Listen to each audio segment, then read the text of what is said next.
అఖిలాండ కోటి బ్రహ్మాండ నాయకుడు, కలియుగ ప్రత్యక్ష దైవం, కోట్లాది మంది హిందువులకు ఆరాధ్య దైవం, ఆపద ముక్కులవాడు, అనాథ రక్షకుడు గోవిందుడికి ఖజానాకే రక్షణ లేకుండా పోయింది 2019 నుంచి 24 మధ్యలో మిత్రులారా.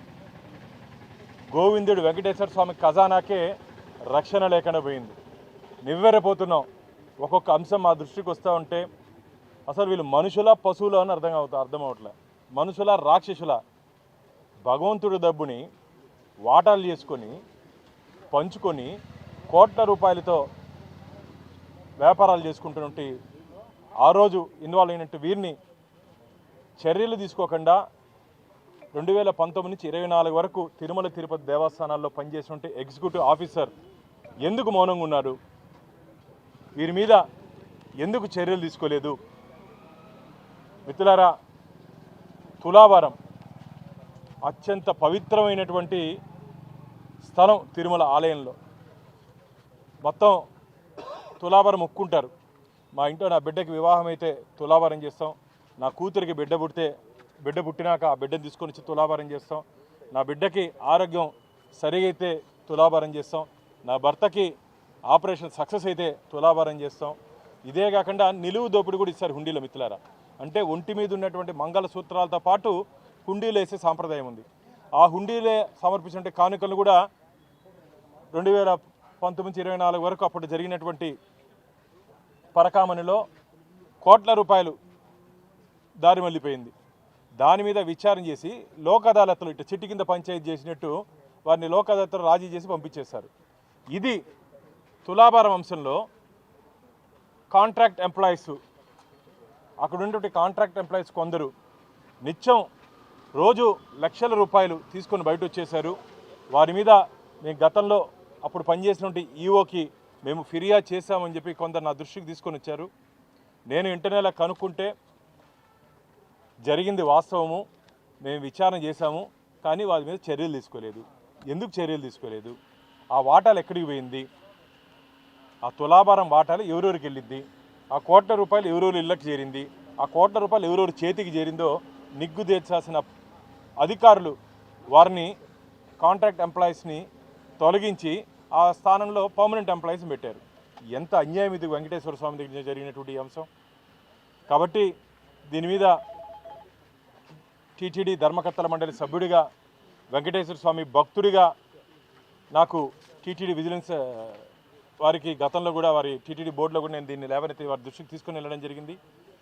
ఈ మధ్య కాలంలో ఎన్డీఏ కూటమి అధికారంలోకి వచ్చిన తర్వాత స్టేట్ విజిలెన్స్ అండ్ ఎన్ఫోర్స్మెంట్ టీటీడీలో జరిగినటువంటి అన్ని అవినీతి అక్రమాల మీద ఒక ప్రత్యేక ఎంక్వైరీ చేయడం జరిగింది. అందులో ఇది అంశం కూడా మిస్ అయింది. ఎందుకంటే ఎవరికి ఈ అంశం మీద ఈ పరకామణిలో ఎంక్వైరీ చేశారు, ఆ తులాభారంలో కూడా ఇలాంటి జరుగుతుందని చెప్పి నివ్వెరపోతున్నారు అధికారులు కూడా. దాదాపు 25-30 సంవత్సరాలుగా తిరుమల తిరుపతి దేవస్థానంలో జరుగుతున్నటువంటి అంశాల మీద క్షుణ్ణంగా పరిశీలిస్తున్నటువంటి నాకు కూడా అసలు వీళ్ళు మనుషుల ఏం అర్థం కావట్లేదు. అసలు నాకైతే అనుమానం ఉంది, స్వామివారి నగలు కూడా భద్రంగా ఉన్నాయా అని నాకైతే అనుమానం ఉంది మిత్రులారా. ఎందుకంటే హుండీని వదలలేదు, అంటే పరకామణిలో వదలలేదు, ఇదేంది మన తులాభారాన్ని వదలలేదు, అసలు ఆభరణాలన్నా భద్రంగా ఉన్నాయని చెప్పి నాకు అనుమానం ఉంది. ఒక ధర్మకర్తల మండలి సభ్యుడిగా నాకు అనుమానాలు ఉంది. నేను రేపు జరగబో ధర్మకర్తల మండలి సమావేశంలో దీని మీద అడగాలనుకుంటున్నాను భక్తుల తరపున. ఇది చాలా బాధాకరమైన విషయం. ఎందుకంటే నేనైతే గట్టి నమ్మకం ఉంది టీటీడీ ఉన్నటువంటి వ్యవస్థల మీద.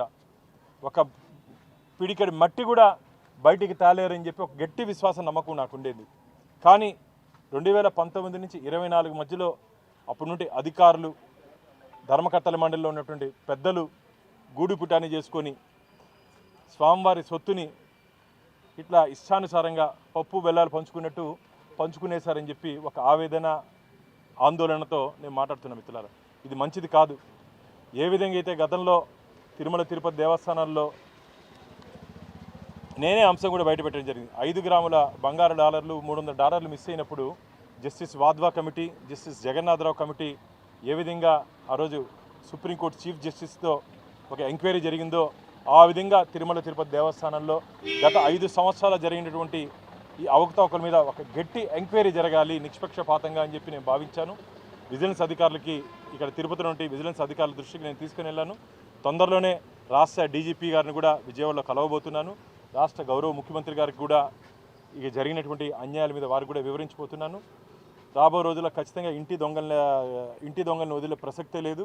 అక్కడ పనిచేసినటువంటి కొంతమంది కాంట్రాక్ట్ ఉద్యోగస్తులు కోట్లకు పరిగెత్తారని చెప్పి అసలు వారు అప్పుడున్నట్టు అధికార పార్టీలో ముఖ్య హోదాల్లో పనిచేశారని చెప్పి నాకు ఉంటే ఇన్ఫర్మేషన్ మిత్రులారా. అంటే వైసీపీ పార్టీకి సంబంధించి ఒక నాయకుడిగా వాళ్ళు చలామణి అవుతున్నారు. ఇప్పుడు ఆ ఊరిలో పోతే దాదాపు 3-4 పెద్ద పెద్ద భవనాలు ఉన్నాయి. కోట్ల రూపాయలు తండలు అంటారు, అదే ఫైనాన్స్ మారుస్తున్నారు. కిలోల కొద్ది బంగారు ఉందని చెప్పి అక్కడ ఉంటే స్థానికులు చెప్పడం జరిగింది.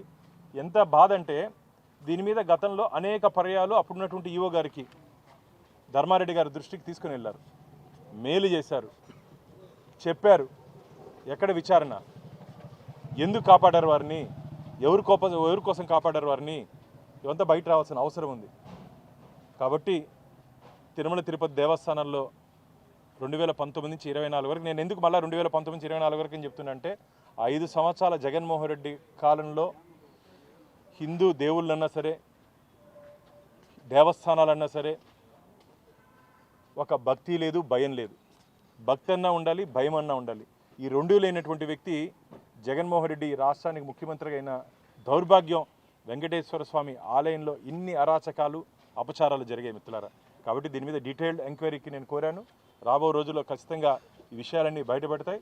ఎవరెవరు స్వామివారికి డబ్బులు తినేశారో ప్రతి పైసా వడ్డీ కాసుల వాడికి వడ్డీతో పాటు కట్టిస్తాం. వడ్డీ కాసుల వాడికి వడ్డీతో పాటు కట్టించి వారిని జైలుకి పంపించేంత వరకు మా పోరాటం ఆగదని చెప్పి మీడియా ముఖంగా గోవింద భక్తులకి హామీ ఇస్తున్నాం మిత్రులారా. ప్రభుత్వం వారి దాదాపు 1 year అవుతోంది. రవికుమార్ అనేటువంటి వ్యక్తి పరకామణి ద్వారా దాదాపు 100 కోట్లు తరలించారు. అనేక స్కామ్లు బయటపడుతున్నాయి. ఇంతవరకు దానిపైన ఎంక్వైరీ లేదు, ఎవరిని అరెస్ట్ కూడా చేయలేదు. నేను ఈ అంశాన్ని టీటీడీ ధర్మకర్తల మండలిలో లేవనెత్తినప్పుడు మా గౌరవ కార్యనిర్వహణాధికారి ఈవో గారు చెప్పడం జరిగింది. State vigilance and enforcement enquiry report ముఖ్యమంత్రి గారికి సబ్మిట్ చేశారు. ఆ రిపోర్ట్ వచ్చిన తర్వాత వారి మీద మేము చర్యలు తీసుకుంటాం. అలాగే వారి మీద టీటీడీ ఉద్యోగస్తులు ఎవరైనా ఉంటే వారి పాత్ర మీద మేము క్రమశిక్షణ చర్యలు తీసుకుంటామని చెప్పడం జరిగింది. నాకైతే గట్టి నమ్మకం, విశ్వాసం ఉంది. రాబో రోజుల్లో చాలామంది జైలుకి వెళ్ళే ప్రమాదం ఉంది. అప్పుడు పనిచేసినటువంటి అధికారులు కానీ, అప్పుడు ఉన్నటువంటి పెద్దలు కానీ ఖచ్చితంగా జైలుకి వెళ్ళే ప్రమాదం తొందరలోనే ఉంది. ఇప్పుడున్నటువంటి ప్రభుత్వం ఎవరికి లొంగే ప్రభుత్వం కాదు, ఎవరిని కాపాడే ప్రభుత్వం కాదు, ఎవరిని కాపాడాల్సిన అవసరం మాకు లేదు. కాబట్టి అప్పుడు దాంట్లో ఉన్నటువంటి పాత్రదారులు, సూత్రధారులు, ముఖ్యంగా వాటాదారులు ఎవరి దగ్గర చేయించారు, ఎట్లా చేయించారు, దాన్ని ఎక్కడ పంచుకున్నారో మొత్తం అంతా బయటపెట్టబోతున్నాం.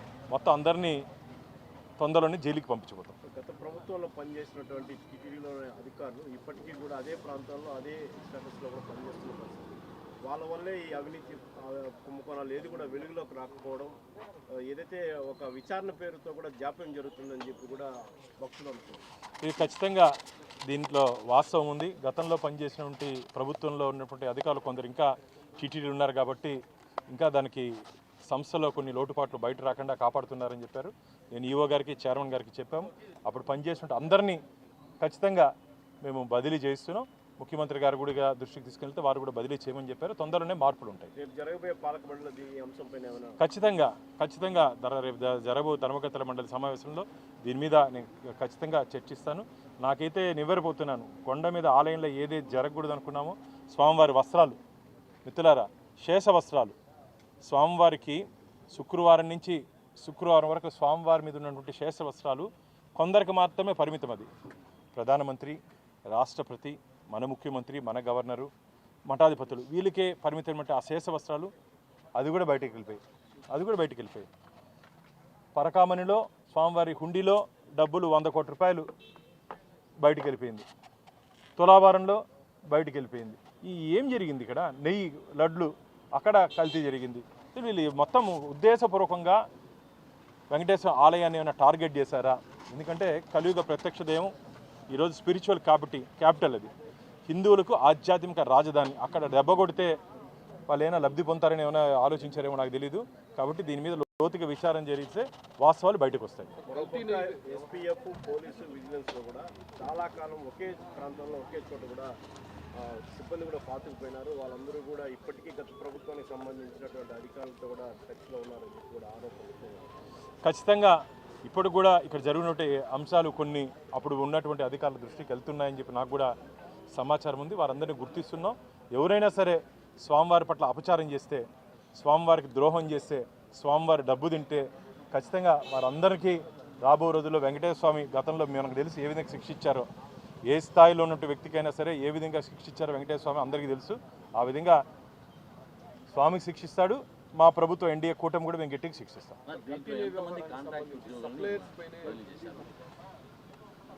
అసలు చర్యలే తీసుకోలేదు వాళ్ళ మీద. ఆ రోజు పనిచేసినటువంటి ఒక 3-4 మీద అక్కడి నుంచి బదిలీ చేశారని చెప్పి నాకున్నటువంటి ఇన్ఫర్మేషను.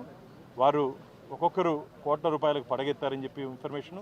నేను అసలు ఎలా జరిగిందని చెప్పి వారిని మాట్లాడితే మొత్తం అన్నీ గూడు పుటానయ్యి రోజుకి ఉదాహరణకు 100 మంది తులాభారం చేసుకుంటే నేను మొన్న పోయి విచారించా. తులాభారంలో నేను పోయిన రోజు 10,18,000 రూపాయలు కలెక్షన్ వచ్చింది.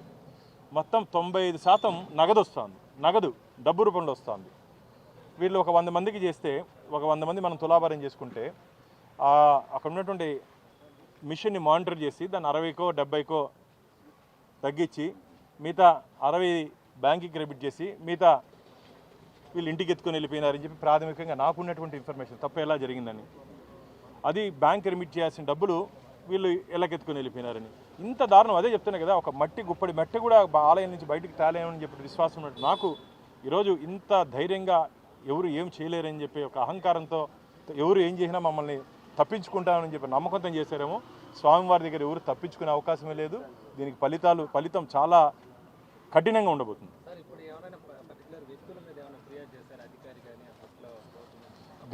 గత నాకున్న ఇన్ఫర్మేషన్ అప్పుడున్నట్టు ఈఓకి వ్యక్తుల పేరుతో కూడా ఫిర్యాదు చేసిన అధికారి వదిలేశాడు. వ్యక్తుల పేరుతో కూడా, ఎందుకంటే ఎంక్వైరీ జరగకముందు మన పేర్లు ప్రస్తావించకూడదు కాబట్టి వ్యక్తుల పేరుతో కూడా ఫిర్యాదు చేసిన ఎందుకు అధికారి వదిలేశాడు, ఎవరిని కాపాడడానికి? ఈ కోట్ల రూపాయలు ఎక్కడెక్కడికి వెళ్ళిందో రాబో రోజుల్లో ఖచ్చితంగా శ్రీవారి భక్తుల ముందు మేము పెట్టబోతాం. కల్తీ నెయ్యి వ్యవహారానికి సంబంధించి ఇప్పటివరకు డైరీకి సంబంధించినటువంటి వాళ్ళని లోకల్గా ఉన్నటువంటి ఎంప్లాయీస్ పైనే యాక్షన్ అనేది స్టార్ట్ అయింది. అంటే అక్కడ ఉన్నటువంటి పాత్రదారులు, ప్రజాప్రతినిధులుగా వచ్చినటువంటి కీలక అధికారుల పేర్లు ఇప్పటివరకు బయట రాలేదు. ఎవరిని ప్రొటెక్ట్ చేయాల్సిన అవసరం మాకు లేదు. ఖచ్చితంగా అందరూ, అందుకని చెప్తాం కదా, పాత్రదారులు, సూత్రధారులు, వాటాదారులు అందరూ బయటపడబోతారు. తొందరలో అందరూ పడతారు కూడా. ముఖ్యమంత్రి గారు మేము కలుస్తున్నాం కాబట్టి వారికి కూడా పూర్తి వివరాలు వాళ్ళకి అందజేస్తాం. ఇండియా పాకిస్తాన్ తాజా అప్డేట్స్ కోసం డౌన్లోడ్ చేసుకోండి RTV లైవ్ యాప్.